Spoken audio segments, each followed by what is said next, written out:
ఏలు పట్టినందుకేనా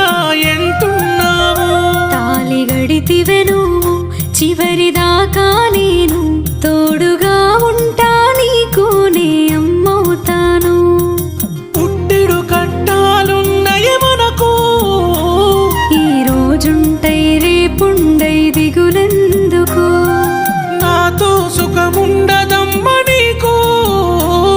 ఎట్లయితే గట్లాయే ఇక చూసుకుందము